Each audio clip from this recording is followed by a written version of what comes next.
Bismillahirrahmanirrahim. Assalamualaikum warahmatullahi wabarakatuh. Alhamdulillahi wa kafa wassalatu wassalamu ala rasulil mustafa wa ala alihi wa sahbihi wa man iktafa amma ba'd.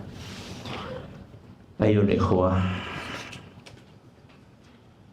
dan juga segenap pendengar serta pemirsa rahimani wa rahimakumullah. Kembali kita mengkaji sifat-sifat Allah Subhanahu wa ta'ala yang disebutkan di dalam Al-Quran. Bila pada pertemuan sebelumnya kita mengkaji sifat wajah Allah Azza wa Jalla, hari ini kita akan membahas sifat Allah yang lainnya, yaitu sifat tangan. Sifat apa? Tangan. Sifat ini juga mirip dengan sifat sebelumnya dari sisi sama-sama sifat dzatiyah. Sama-sama sifat dzatiyah. Sehingga sebagaimana sifat wajah Allah Azza wa Jalla banyak diingkari oleh ahlul bidah, begitu pula sifat tangan Allah juga banyak diingkari oleh ahlul bidah.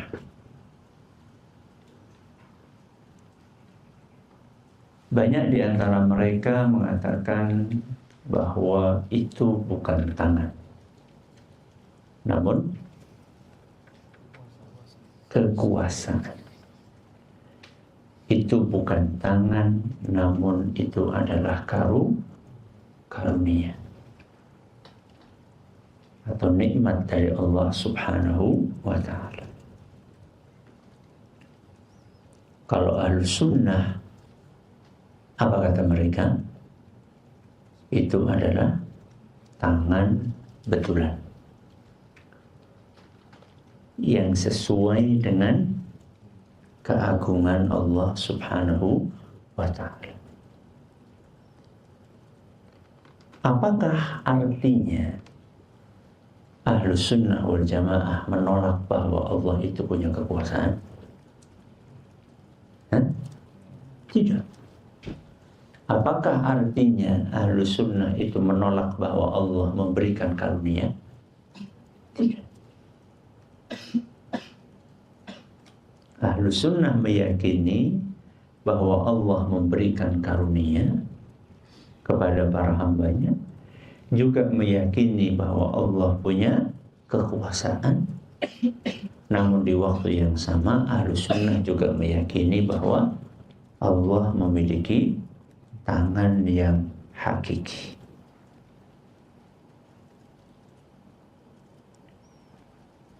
Seperti biasanya ahlul bidah menolak sifat tangan Allah dengan alasan nanti kalau kita katakan Allah punya tangan bakal menyerupakan Allah dengan makhluknya atau tashbih.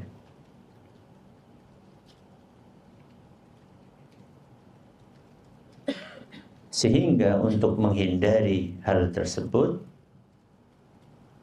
mereka pun mengatakan bahwa itu bukan tangan tapi kekuasaan.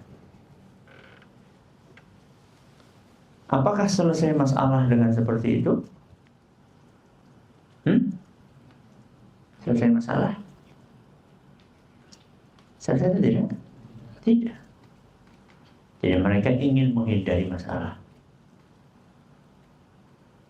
Ketika mereka nggak mau mengatakan Allah punya tangan, mereka pengen menghindari masalah, yaitu masalah tashbih. Kalau kita katakan Allah punya tangan, nanti kita sama saja menyerupakan Allah dengan makhluknya, karena makhluk juga punya tangan. Itu yang mereka hindari. Maka diubahlah maknanya, bukan tangan tapi kekuasaan. Selesai masalah? Jawabannya Tidak. Kenapa? Kenapa? Karena makhluk juga punya kekuasaan. Karena makhluk juga punya kekuasaan. Kalau dikatakan tangan itu kekuasaan Allah, maka Anda pun akan terjerumus lagi kepada tasbih. Anda menyerupakan Allah dengan makhluknya.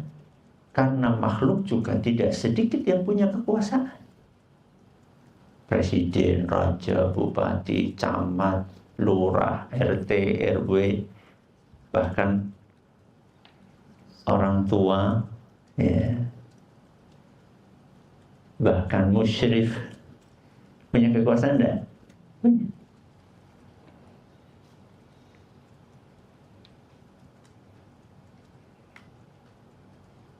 Apakah mereka masih bisa mengelak?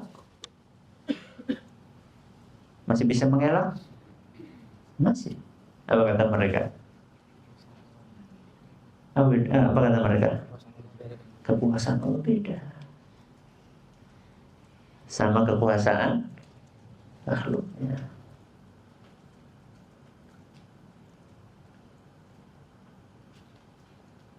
Maka justru itu adalah senjata makan Tuhan. Bagaimana senjata makan Tuhan? Hah? Begitu pula tangan Allah berbeda dengan tangan manusia. Kenapa? Kita tanya kepada mereka, kenapa antum bisa menerima adanya perbedaan antara kekuasaan Allah dengan kekuasaan makhluknya, dan tidak bisa menerima adanya perbedaan antara tangan Allah dengan tangan makhluknya? Kenapa antum nggak bisa terima? Ya nggak bisa lah kalau sudah dengar istilah apa, tangan itu pasti kan konotasinya apa?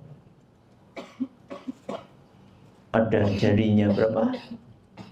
5. Terus setiap jari ada kuku-kukunya, dan kukunya juga bisa panjang.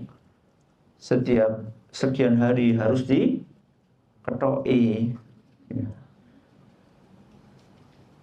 Tasbih itu mirip dengan makhluk. Gimana jawabnya? Gimana jawabnya? Yang Anda sebutkan tadi itu adalah sifat dari tangan manusia. Sedangkan kita lagi membahas tentang sifat tangan Allah.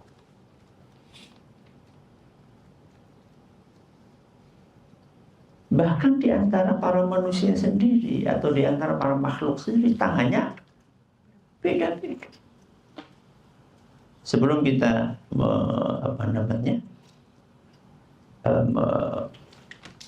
membayangkan perbedaan antara tangan sesama makhluk, coba kita bedakan antara tangan sesama manusia.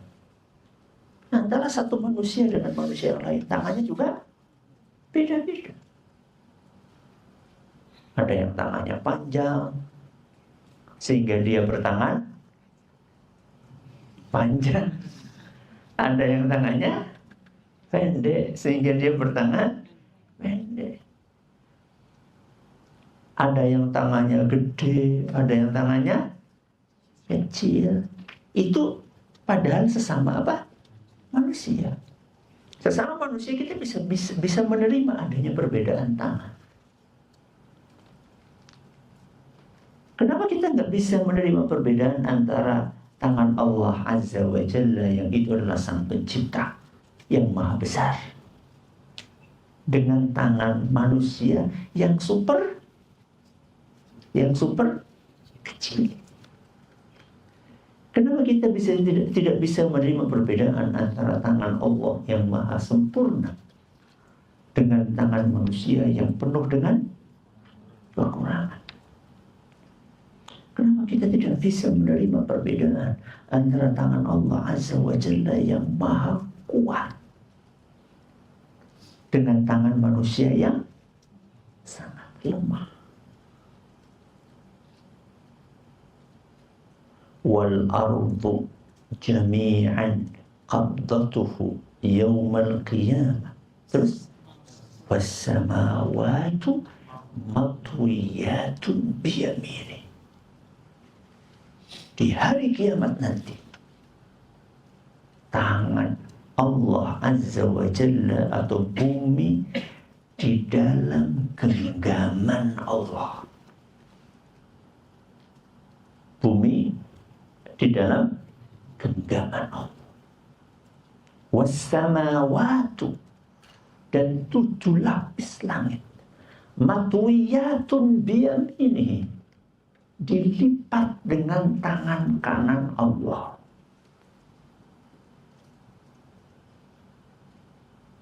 Tangan manusia bisa ngelipat apa? Kertas. Terus baju. Terus karpet. Terus uang. Itu yang bisa dilipat manusia. Atau bayangkan melipat langit gimana coba. Dan itu hanya dengan tangan kanan Allah saja. Itu melipat, menggenggam. Tangan manusia bisa menggenggam apa? Apa genggam apa? Tangan orang lain. Pensil, apa lagi? Menggenggam apa ya? Tongkat. Ya. Bola pun paling bola apa? Bekel, kelereng, pingpong. Bola kasti pun udah gak susah. Bola basket bisa? Tak bisa. Maka pasti berbeda antara tangan Allah dengan tangan makhluk.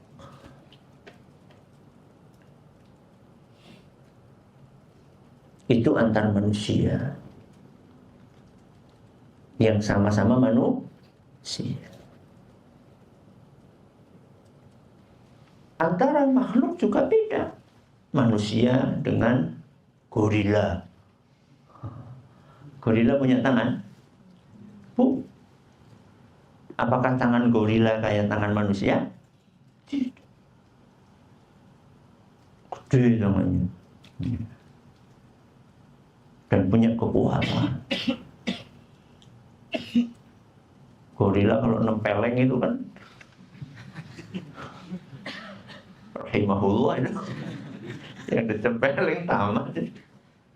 Kalau manusia nempeleng kan masih yang ditempeleng masih hidup lah, paling merah gitu kan. Ini gorila yang nempeleng. Beda tangan gorila sama tangan manusia, padahal sama-sama manusia. Sama-sama apa? Makhluk. Ya, cuman bedanya ini manusia, ini hewan. Ya. Belum lagi kalau kita ngomongin benda mati, punya tangan. Benda mati punya tangan? Punya. Itu apa? Tangan pintu, gagang pintu. Ya. Apa lagi benda mati yang punya tangan? Boneka. Selain yang mirip-mirip manusia gitu, apa benda mati? Sepeda. Apa coba? Hah? Apa? Cangkir itu tangan cangkir. Intinya kalau dicari akan ketemu. Maksudnya benda-benda mati pun juga ada yang diistilahkan dengan apa? Tangan. Misalnya tangan pintu misalnya ya, apa namanya itu? Ini apa namanya? Gagang yang buat buka pintu. Ketika disebut tangan pintu, kan nggak ada yang kemudian terbayang jari-jarinya gimana ya? Tidak ada. Ya.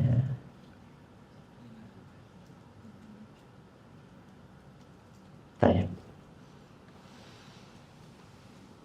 Kita akan baca dalil yang dibawakan oleh Syekhul Islam rahimahullah ta'ala. Di dalam bab ini beliau membawakan berapa dalil? 2 dalil. Nah, mari kita baca dalil yang pertama. Fadhal.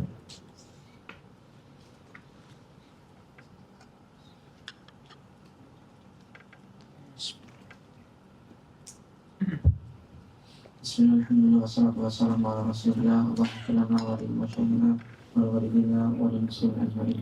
Qala al-mu'allif rahimahullah ta'ala wa qawluhu wa ma'aka an tasjuda lima khalaqtu biyadayya.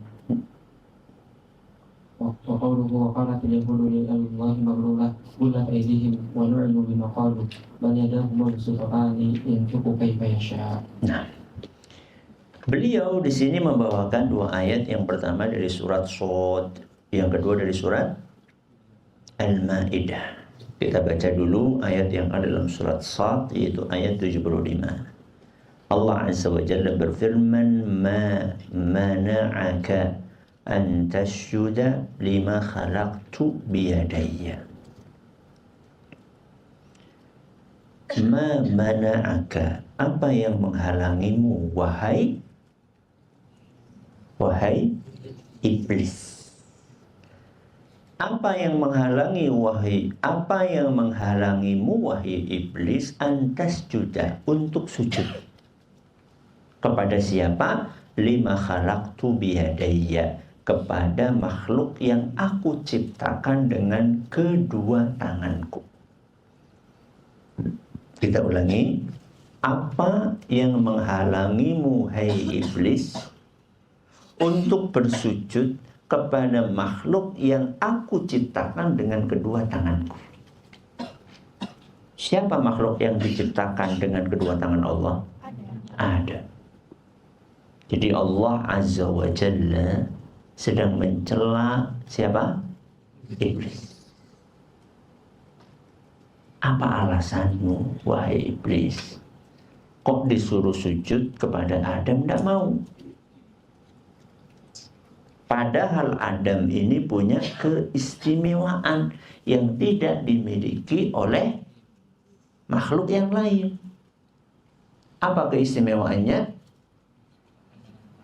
Diciptakan langsung dengan kedua tangan Allah.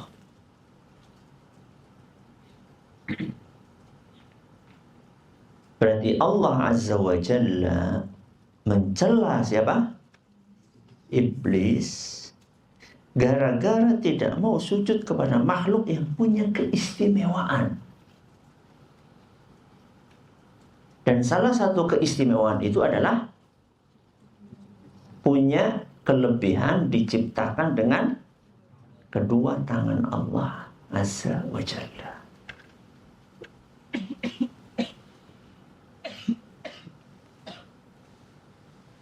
Orang yang tidak menerima sifat tangan, mereka akan mengatakan apa?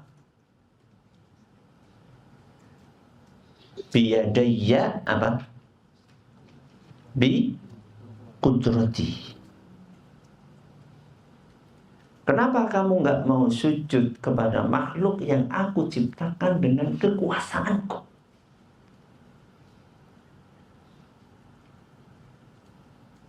Selesai masalah? Tidak. Muncul masalah baru. Harusnya menyelesaikan masalah tanpa bikin masalah baru.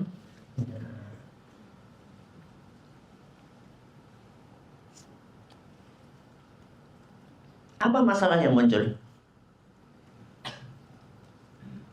Apa masalah yang muncul? Dengan demikian, kalau kita katakan di sini Allah menciptakan Adam dengan kekuasaannya, maka akan kabur, akan sirna kelebihan Adam yang sedang tonjolkan sama Allah.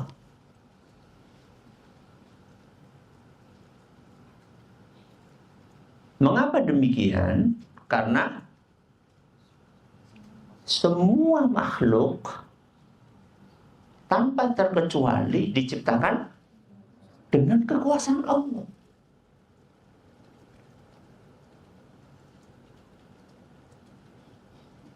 Semua makhluk tanpa terkecuali, manusia, jin, gunung, malaikat, bumi, langit, dan seluruh isinya itu diciptakan oleh Allah dengan kekuasaannya.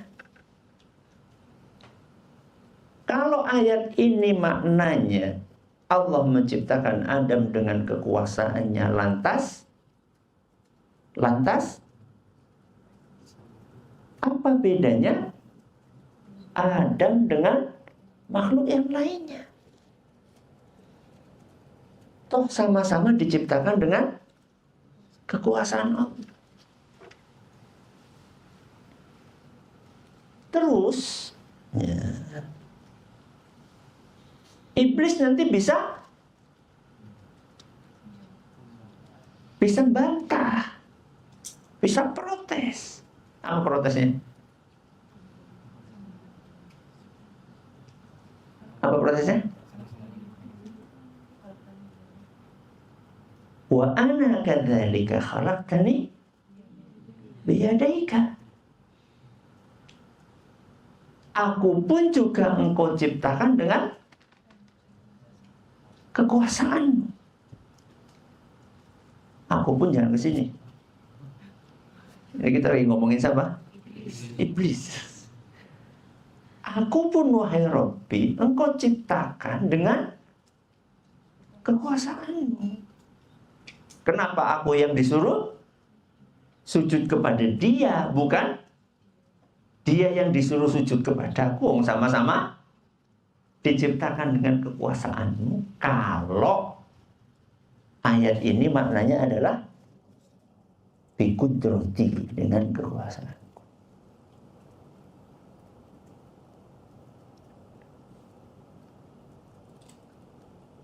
Terus yang harus dicermati di sini Allah mengatakan biyadayya, dengan dua tangan.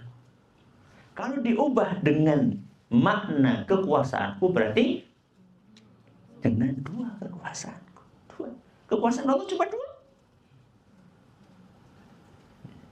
Bukankah kekuasaan Allah tanpa batas? Kenapa jadi dua?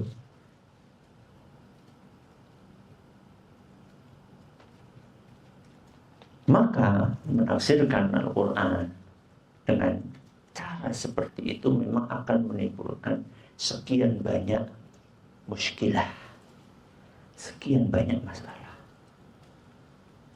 Maka yang paling pas adalah mengatakan dan menafsirkan ayat ini seperti apa yang ditafsirkan oleh para ulama kita, para ulama salaf.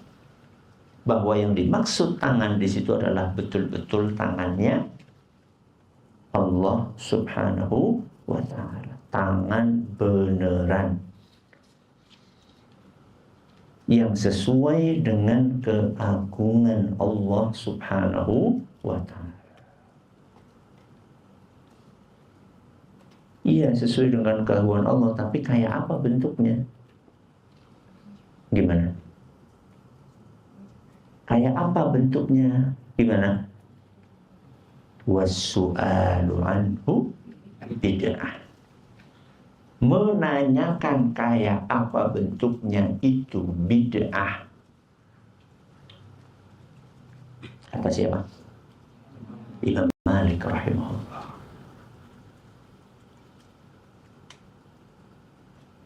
Kalau sudah mempertanyakan seperti apa bentuknya, yang bahasa Arabnya apa? Kaifiyah. Seperti apa kaifiyahnya, bentuk hakikinya kayak apa. Sudah masuk ke ranah itu, maka menanyakannya adalah bid'ah. Tapi bentuknya ada nggak? Bentuknya ada. Ada. Berarti kita lagi menolak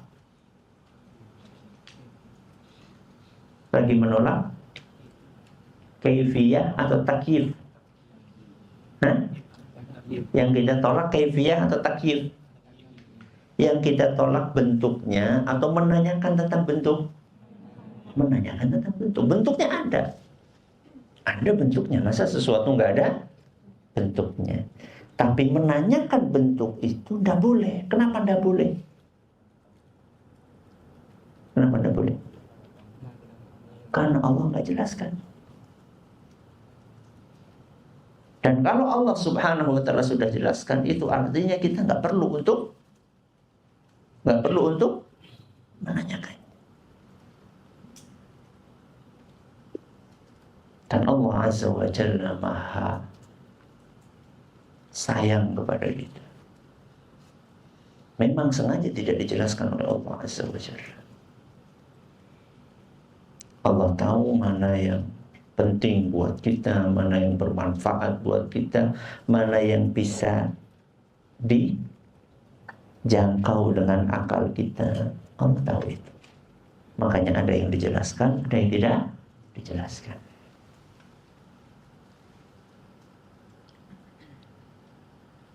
Ma mana'aka an tasjuda lima khalaqtu biyadayya. Jadi satu-satunya alasan iblis ketika menolak untuk sujud kepada Adam apa? Karena iblis merasa lebih mulia dari Adam alaihissalam. Sebagaimana disebutkan dalam ayat lain, khalaqtani min narin wa khalaqtahu min tin. Itu saja alasannya iblis. Engkau ciptakan aku dari api dan engkau ciptakan Adam dari tanah. Menurut logika iblis, tanah itu tidak lebih mulia dibandingkan api. Menurut logika iblis, api itu lebih mulia daripada tanah. Jadi main logika boleh nggak? Main logika boleh nggak? Boleh. Logika. Iblis main logika. Boleh nggak main logika? Loh, kok boleh?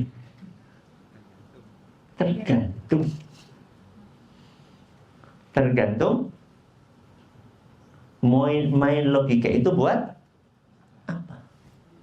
Kalau main logika tujuannya untuk menolak perintah Allah, maka tidak boleh. Tapi kalau main logikanya tujuannya justru malah untuk menambah keyakinan kita dengan perintah Allah Azza wa Jalla, dengan kebenaran perintah Allah, dengan kesempurnaan perintah Allah, perintah Rasul SAW, maka no problem. Itu yang disilakan dengan dalil aqli. Syekhul Islam punya kitab apa judulnya?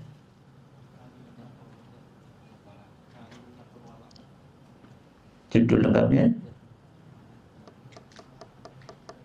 apa? Dar'u ta'arudil aqli wan naqli. Apa artinya dar'u ta'arudil aqli wan naqli? Menolak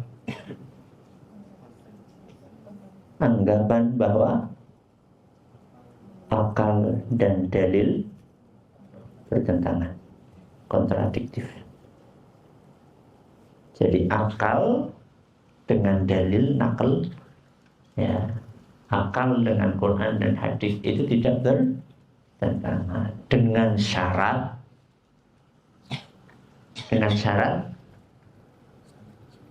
akalnya sehat dan dalilnya sahih. Berarti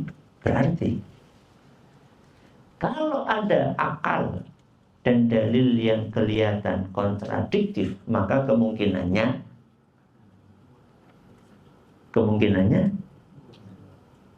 salah satu di antara dua atau dua-duanya. Apa itu? Bisa jadi karena akalnya kurang sehat, atau dalilnya tidak sahih, atau dua-duanya. Berapa jilid kitab itu? Berapa jilid? Kayaknya ya, saya lupa. Ya, 7 jilid atau berapa jilid. Di situ beliau membuktikan bahwa antara akal dengan dalil itu tidak bertentangan. Yang penting akalnya sehat dan dalilnya sahih.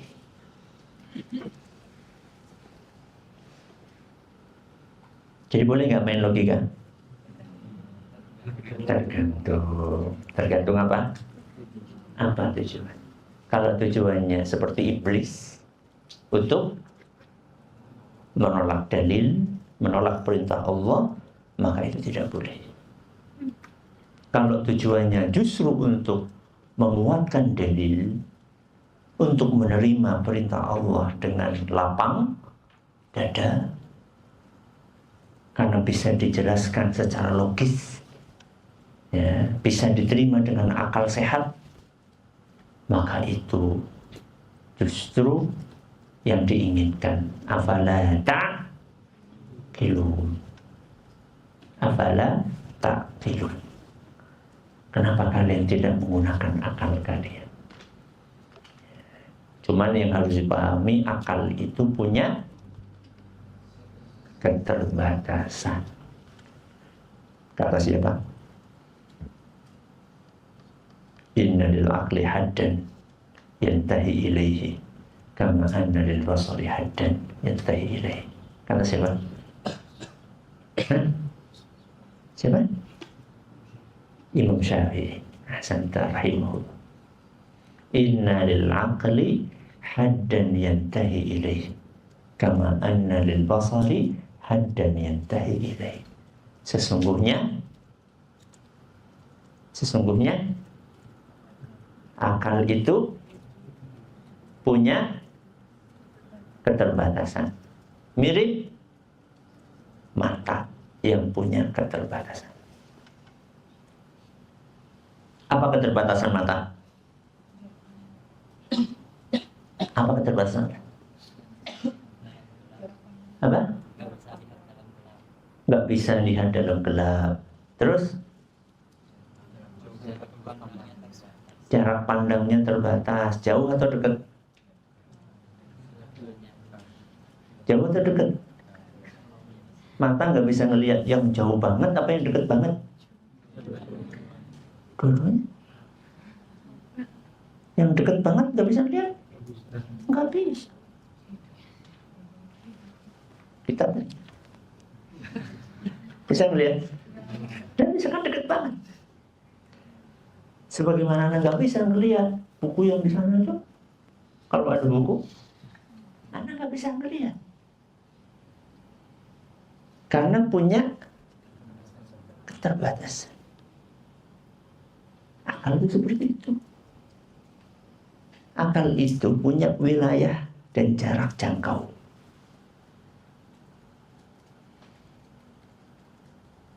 Dan orang yang bijak adalah yang menggunakan akal di jarak jangkau itu. Sudah sampai situ aja. Itu orang yang bijak seperti itu.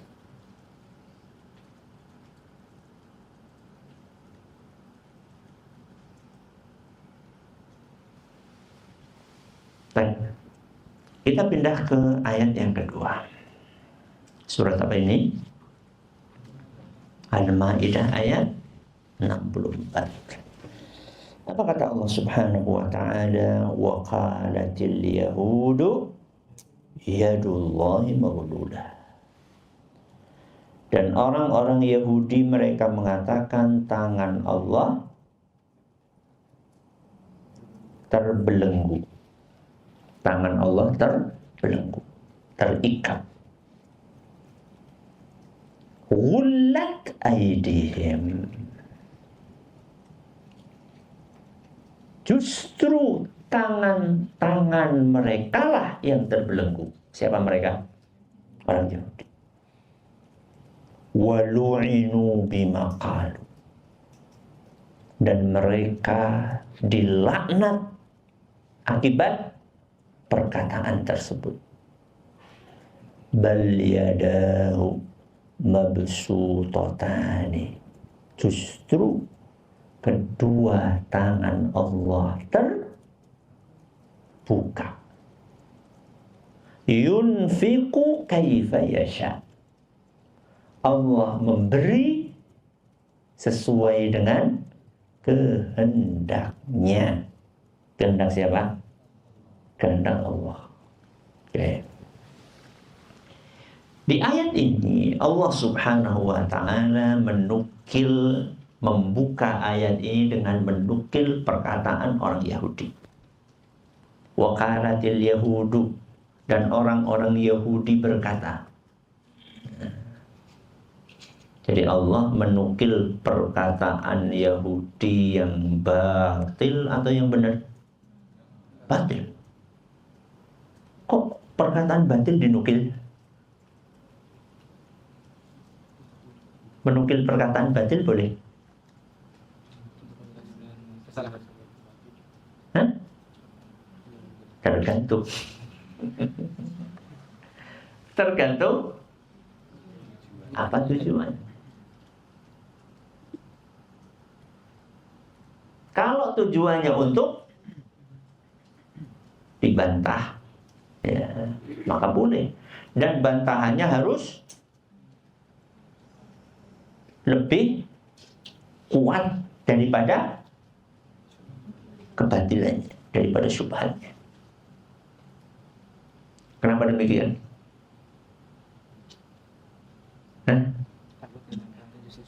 Takutnya yang nyantol malah syubhatnya. Maka hati-hati antum ketika ngisi pengajian, antum lihat siapa audiens. Thalibul ilm kah? Atau orang awam kah? Antum hati-hati. Yang dihadapi santri kah? Santri pun juga bertingkat-tingkat, pemula kah? Atau santri menengah, atau santri lanjutan?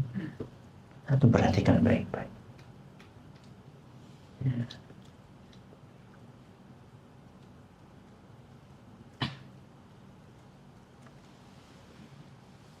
Yadullahi maghlulah. Tangan Allah terbelenggu. Apa maksudnya terbelenggu? Bakhil, pelit. Jadi kata orang Yahudi, Allah itu pelit.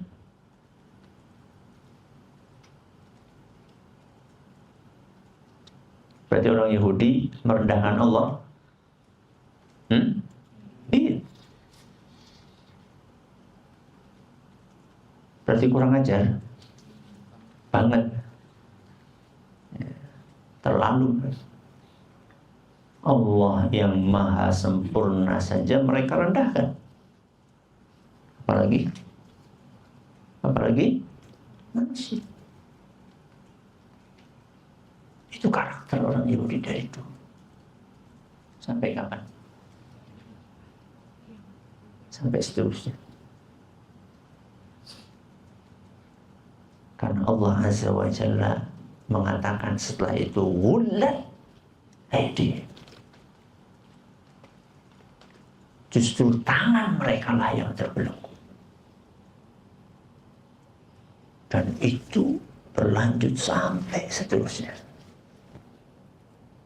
Ketika mereka menuduh Allah pelit, maka Allah jadikan mereka pelit. Makanya manusia yang paling pelit sedunia siapa? Orang Yahudi. Sepanjang zaman dan dimanapun. Sebagai bentuk hukuman dari siapa? Dari Allah kepada mereka yang keterlaluan dan kurang ajar mengatakan Allah pelit. Al-jaza'u min jinsil amal. Balasan sesuai dengan perbuatan. Maka hati-hati. Jaga apa? Bisa. Jaga hati. Jangan sampai ngomong yang gak benar tentang Allah. Jangan sampai berprasangka yang gak baik tentang Allah. Kalau itu muncul cepat-cepat,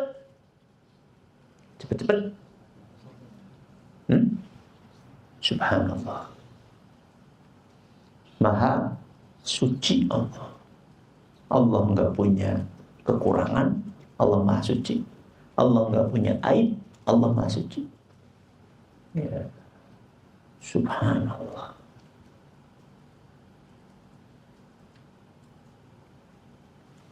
Ghullat aydihim.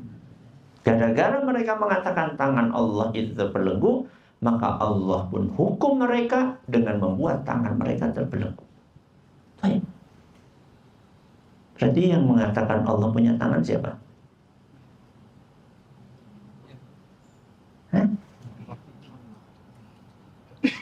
Wa qalatil yahudu yadullahi maghlulah. Dan orang Yahudi berkata tangan Allah terbelenggu. Berarti yang mengatakan Allah punya tangan siapa? Yahudi. Berarti kita ikut-ikutan Yahudi. Hah? Ini subhat yang disebarkan oleh sebagian ahlul bidah. Katanya ahlu sunnah, tapi nyontoh orang Yahudi. Gimana? Apa? Lanjutkan dong. Apanya yang dilanjutkan? Ayatnya. Masa cuma baca sampai situ? Fawailul lil musallin. Titik. Bukan titik, tapi koma. Alladzina hum an salatihim sahun. Gitu. Ya. Apa ayat kelanjutannya? Walu'inu bima qalu bal yadahu mabsutatani. Siapa yang mengatakan itu? Allah. Justru kedua tangan Allah malah dipertegas jumlahnya. Jadi nukil ayat itu juga boleh sepotong-sepotong yang mengubah makna. Apalagi kemudian maknanya diapakan tadi?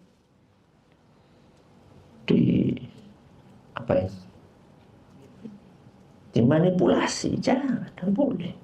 Ya. Jadi kita kembali lagi ghullat aydihim, terus walu'inu bimaqal, dan mereka dilaknat gara-gara ucapan tersebut. Apa dilaknat? Dijauhkan dari rahmat Allah SWT.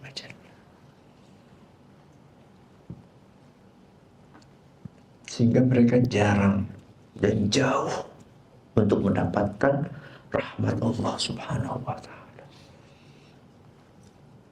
Bima qalu, gara-gara omongan tersebut. Berarti omongan yang enggak benar bahaya. Bahaya.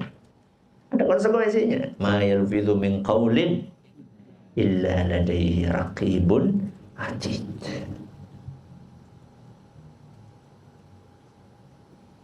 Wa inna rajula la yatakallamu bi kalimatin la yulqi laha balan yahwi biha fin nari. Apa kelanjutannya?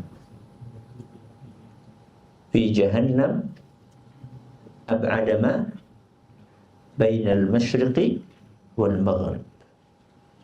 Rasulullah SAW. Kadang ada orang mengucapkan satu kata yang dia tidak sadari dampak buruknya. Gara-gara satu perkataan itu, dia dijebloskan ke dalam neraka yang dalamnya melebihi jarak antara ujung timur dengan ujung barat. Gara-gara apa? Satu kata. Maka hati-hati. Hati.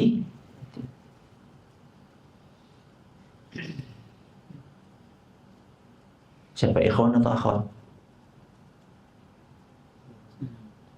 Yang harus hati-hati siapa? Semua. Terutama akhwat. Hati-hati.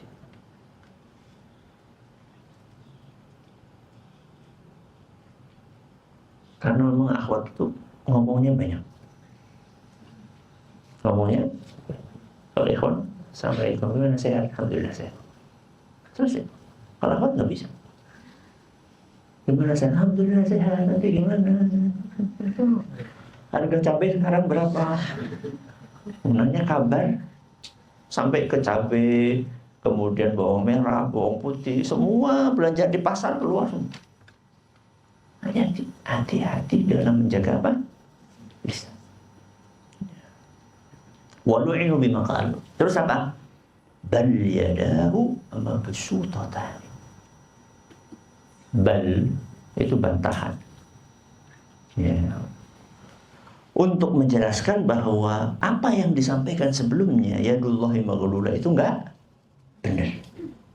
Enggak seperti itu. Justru yadahu, kedua tangannya siapa? Allah, mabsutatani, terbuka.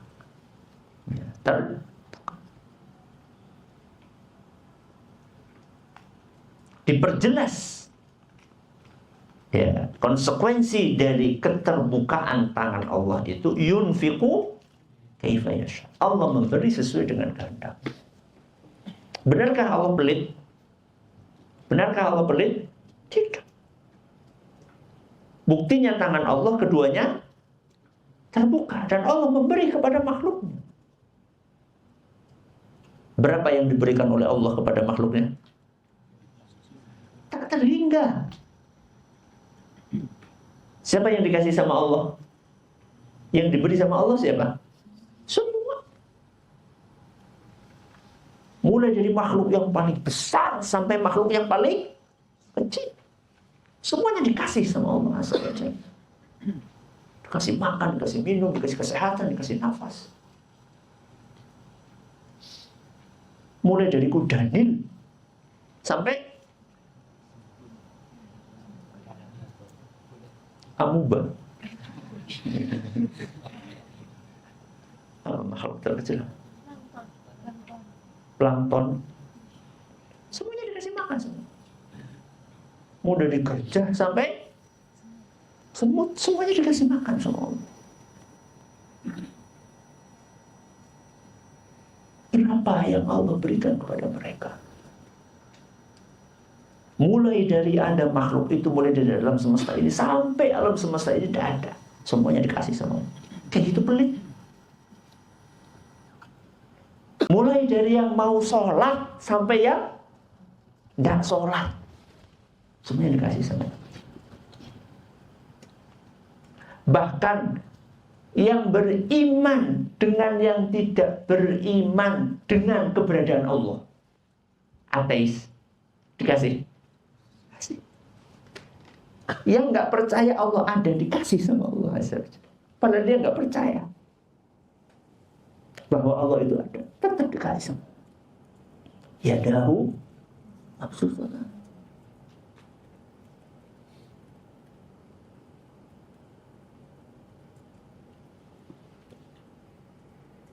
Maka jangan segan, jangan malas untuk minta. Sama siapa? Sama. Jangan malas. Jangan pesimis.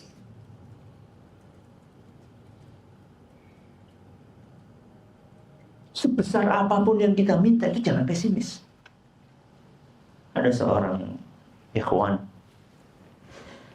nggak punya rumah dia. Apa? Nggak punya rumah. Dia pengen banget punya rumah. Walaupun rumah itu kecil.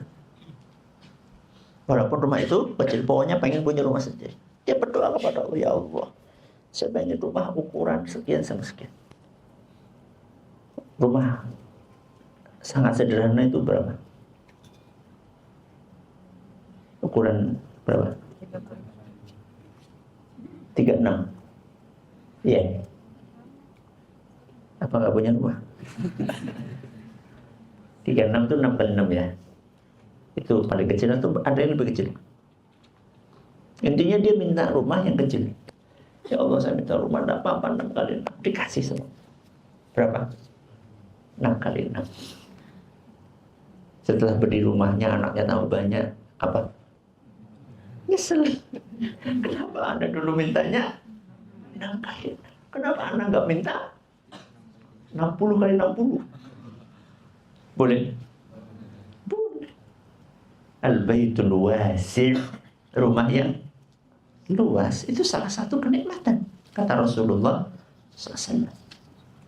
Bukan rumah yang megah mewah, bukan. Rumah yang luas.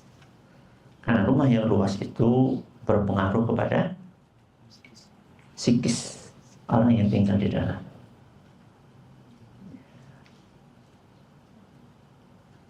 Anaknya bisa main bola. Ya. Bukan hanya kelereng, main apa? Bola. Bisa main badminton di mana? Di dalam rumah. Apalagi urusan akhirat. Jangan tanggung-tanggung. Apa pesan Nabi SAW?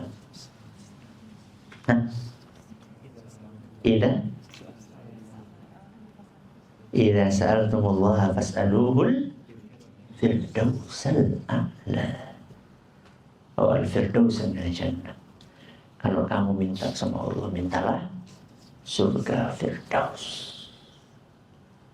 Padahal surga firdaus itu surga yang paling tinggi. Jadi jangan, nggak apa-apa lah di emperannya aja. Emperan apa? Surga aja. Minta surga firdaus. Masalah nanti dikasihnya di mana? Terserah Allah. Jadi Allah itu yang sutu apa tadi? Yadahu mabsutatan. Tangannya terbuka, selalu memberikan kepada makhluk.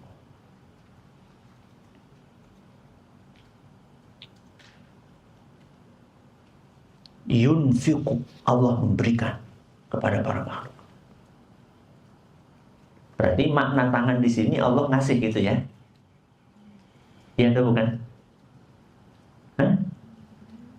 Iya atau bukan? Iya atau bukan? Bukan. Berarti Allah nggak ngasih? Ngasih. Nah terus kok bukan? Nggak hanya ngasih. Ngasih itu konsekuensi. Tapi tangannya berbeda. Jadi mereka itu pengen menolak tangan. Karena mereka itu maknanya bukan tangan, tapi Allah ngasih. Buktinya ayat ini. Bal yadahu mabsutatani yunfiqu. Itu maknanya kata mereka. Apa kata kita? Apa kata kita? Tangannya iya, ngasihnya iya. Kalau mereka tangannya enggak, ngasihnya iya. Paham perbedaannya? Jadi kalau menurut kita, Allah ngasih itu konsekuensi dari kedua tangan yang terbuka. Bukan tangan Allah yang terbuka itu artinya hanya ngasih aja, nggak ada tangannya, nggak seperti itu. Kita meyakini bahwa kedua tangan Allah ada dan kedua tangan Allah terbuka dan Allah juga ngasih kepada para hambanya. Tanya. Jadi Allah dermawan atau tidak? Maha dermawan. Pertanyaannya, ada orang miskin? Ada orang miskin? Ada. Ada orang kelaparan? Ada. Ada orang mati kelaparan? Ada. Apakah Allah dermawan? Tadi mantap, sekarang apa berhenti? Apakah Allah dermawan? Maha dermawan. Tapi kok ada orang miskin? Kok ada orang rezekinya susah? Hah? Kaifa yasha. Itu jawabannya. Apa? Kaifa yasha. Allah itu memberi sesuai dengan kehendaknya. Kehendaknya. Kehendak siapa? Bukan? Bukan? Kehendak kita. Kalau kehendak kita apa? Apa kehendak kita? Angkat tangan yang pengen orang jadi orang miskin. Subhanallah. Tidak ada yang menjadi orang miskin. Orang miskin itu masuk surga dulu dari orang kaya. Berapa tahun? 500 tahun. 500 tahun. Bayangkan. Jadi orang miskin sudah menikmati surga berapa tahun? 500 tahun. Baru orang kaya untuk datang masuk surga. Pengen jadi orang kaya, orang miskin? Miskin, Masya Allah. Alhamdulillah. Baru ada satu orang ngomong kayak gitu. Sebelumnya ada ngisi pengajian, berkali-kali tidak ada yang ngomong. Semuanya pengen kaya tetap. Walaupun masuk surganya belakangan, subhanallah. Kenapa Allah tidak jadikan semua orang kaya? Kenapa?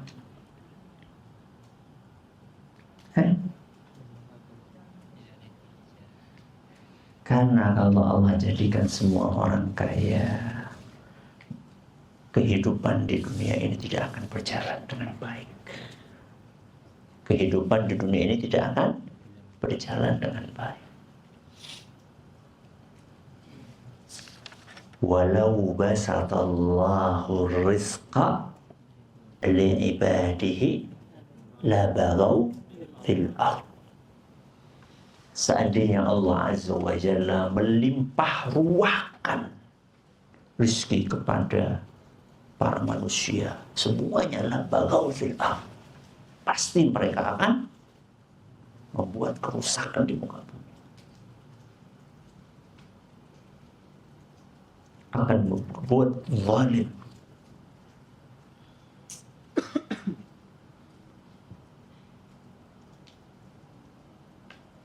Di dalam ayat yang lain Allah Azza wa Jalla menjelaskan apa hikmahnya rizki orang bertingkat-tingkat, berbeda-beda, berlevel-level. Liyattakhidha ba'duhum ba'dan sukhriya. Dalam surat Az-Zukhruf ayat 22. Supaya mereka bisa saling memanfaatkan. Ba'duhum ba'dan sukhriya, saling memanfaatkan. Yang kaya memanfaatkan yang miskin, atau yang miskin memanfaatkan yang kaya? Saling memanfaatkan. Yang kaya memanfaatkan yang miskin, oke lah. Miskin memanfaatkan yang kaya gimana? Yang kaya mengambil manfaat dari yang miskin. Yang miskin mengambil manfaat dari yang kaya. Oke. Yang miskin mengambil manfaat dari yang kaya gampang lah. Apa itu? Dapat zakat apa? Yang kaya memanfaatkan yang miskin. Gimana? Pahala. Masya Allah. Pahala. Coba sekarang kalau semuanya jadi orang kaya gimana? Ada yang mau jadi pembantu? Sorry ya.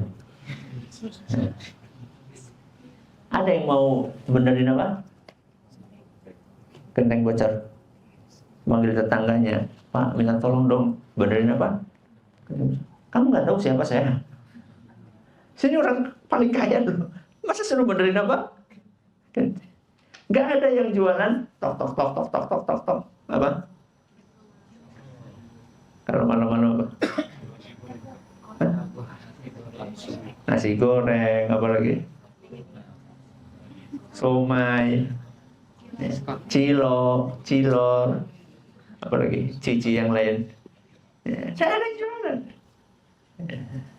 Nggak ada tukang sayur, nggak ada tukang sapu. Bisa jalan kehidupan ini? Nggak bisa. Jadi ketika Allah mengatakan yunfiqu kaifa yasha, Allah memberi para makhluknya sesuai dengan kehendaknya. Itu nggak ngasal. Jadi beda kayak manusia ya, berbuatlah sekehendakmu.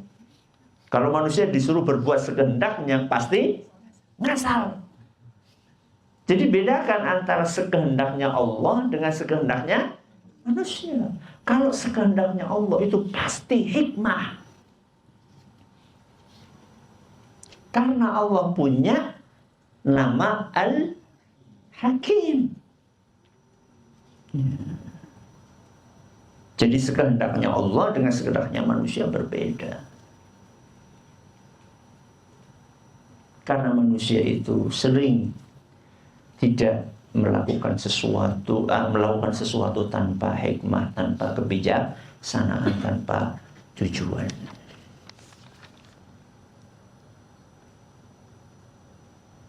Baik. Berarti kita sudah menyelesaikan bab ini, yaitu bab sifat tangan Allah Subhanahu wa Ta'ala. Kita akan lanjutkan insyaallah pada pertemuan berikutnya. Kapan? Wallahu a'lam. Ya. Sesuai dengan kehendak Allah. Tinggal berapa menit? 15. Fadhal kalau ada pertanyaan.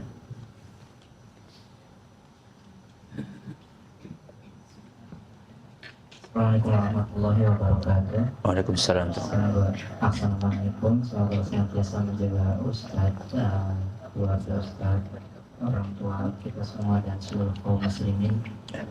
Izin bertanya terkait dengan orang-orang Yahudi. Muncul suatu pertanyaan Ustaz, tapi entah apakah pertanyaan ini layak untuk ditanyakan atau tidak. Hanya saja sempat terpikir. Orang Yahudi dilaknat padahal yang melakukan keburukan itu adalah nenek moyang mereka, orang-orang terdahulu. Kenapa yang dilaknat hingga sekarang keturunannya gitu? Barakallahu fiik. Pertama, la yus'alu amma yaf'al wa hum yus'alun. Allah itu tidak layak untuk kita tanyakan kenapa Allah melakukan ini dan itu. Kenapa? Karena pasti apa yang dilakukan oleh Allah adalah hikmah. Wa hum yus'alun. Yang justru layak ditanya itu adalah siapa? Kita, manusia. Itu jawaban yang pertama. Jawaban yang kedua, Allahu a'lam. Bisa jadi jawabannya adalah karena Allah tahu bahwa memang Yahudi ini sampai kapanpun seperti itu. Ini manusia-manusia yang memang punya karakter seperti itu. Dan memang sunnatullah, buah itu kalau jatuh gak akan jauh dari pohon, kecuali kalau dibawa kampret, dibawa ke laut. Tapi aslinya buah itu jatuh di dekat-dekat situ. Kecuali, berarti lebih banyak mana kalau kecuali? Lebih banyak yang Enggak dikecualikan. Apakah ada orang Yahudi yang masuk Islam? Contohnya?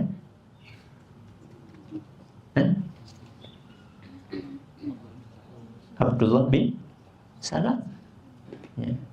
Tapi coba dari dibanding orang Yahudi yang hidup di zaman Nabi SAW yang tidak beriman dengan yang beriman, banyakkan mana? Enggak beriman. Yang enggak beriman. Ribuan orang Yahudi di zaman Nabi SAW.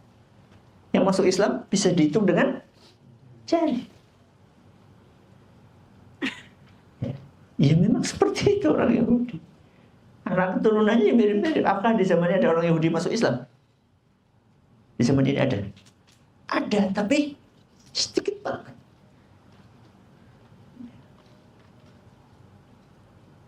Coba bandingkan dengan orang Nasrani, ya.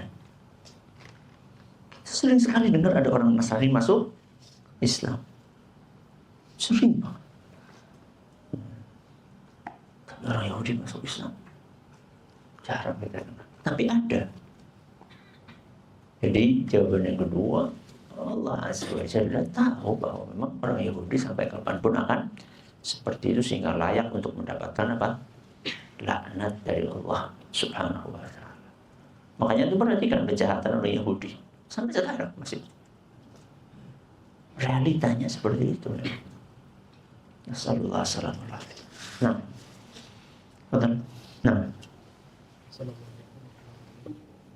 semoga Allah merahmati Imam Ibnu Taimiyah dan menjaga Ustaz, keluarga dan teman-teman semua. Jazakumullah khairan Ustaz atas kesempatannya. Tadi sempat disinggung tentang sekilas kisahnya iblis Ustaz, dan dapat disimpulkan iblis itu punya sifat bukan jawab, suka ngeyel dan sombong, dan ternyata sifat itu bukan hanya di iblis, juga terjangkiti pada penduduk ilmu sajikan jawab, suka bantah gitu ya. Nah, untuk treatment yang qadarullah kita yang mendapatkan cobaan diberikan penyakit suka jawab, suka bantah, itu bagaimana Ustaz? Karena kalau di sini ketika di ayatnya, ketika iblis menjawab kayak gitu, kata Allah langsung qala fakhruj minha, apakah perlu diusir langsung atau bagaimana gitu? Jazakumullah khairan. nah, tergantung ya. Jawabnya itu jawab apa. Tadi ada nanya pertanyaan-pertanyaan, aku diam aja, jangan kayak iblis.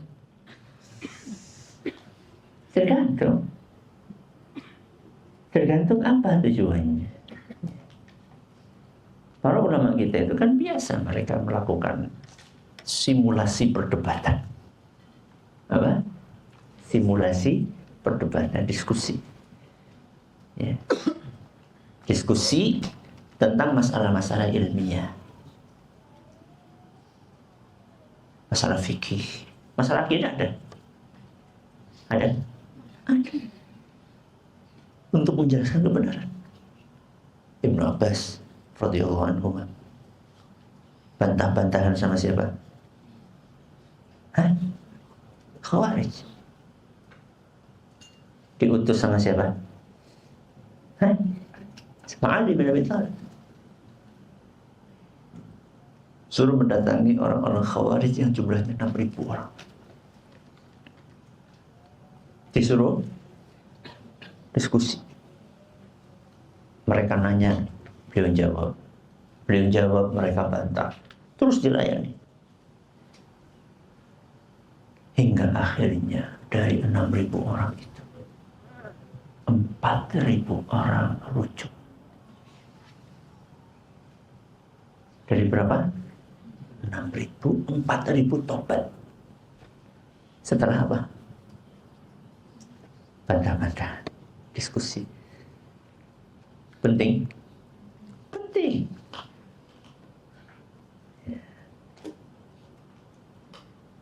Ahmad bin Hanbal dengan Ahmad bin Abi Du'ad bantah-bantahan untuk menjelaskan apa? Kesesatan pemahaman Mu'tazilah. Ya, banyak. Itu adalah yang terpuji. Nah, yang tercela bagaimana? Yang tercela kalau dinasehati kemudian dia bantah, ngeles, itu yang gak baik. Ketahuilah bahwa kecerdasan kita itu bukan diukur dari seberapa kita pintar untuk ngeles, tapi kecerdasan kita diukur seberapa kita bisa menerima nasihat. Coba diulangi. Kecerdasan kita bukan diukur dari seberapa pintar kita ngeles, ngelak, membantah sebuah nasihat, tapi diukur seberapa kita mau untuk menerima nasihat. Itulah orang yang cerdas. Jadi jangan bangga kalau antum bisa mengelak dari hukuman dengan kepandaian antum untuk olah kata dan ngeles. Jangan bangga. Itu bukan kelebihan. Itu kekurangan. Al-kibru batarul haqqi wa ghamdun nas. Sombong itu menolak kebenaran dan merendahkan orang lain. Ternyata musyriknya bisa di apa? Bisa diapain? Bisa dikibulin. Ibarat main bola bisa dikocek ya. Keren kan? Ngomong sama teman-temannya, bangga, Pak, itu bukan kebanggaan, itu bukan sesuatu yang boleh, itu kekurangan. Harusnya ente malu, bukan apa? Bukan bangga.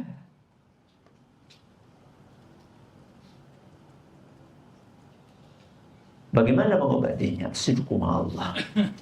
Apa? As-sidqu ma'allah. Jujur kepada Allah. Itu mengobatinya. Tanyakan kepada hati nurani kita yang paling dalam. Istafti qalbak. Jangan kalahkan hati nurani itu dengan nafsu kita. Nafsu pengennya apa? Nolak. Hati nurani pengennya menerima. Ikuti apa kata hati nurani kita. Karena sesungguhnya seseorang itu ketika menerima nasihat, ketika mengakui kesalahan, itu dia akan semakin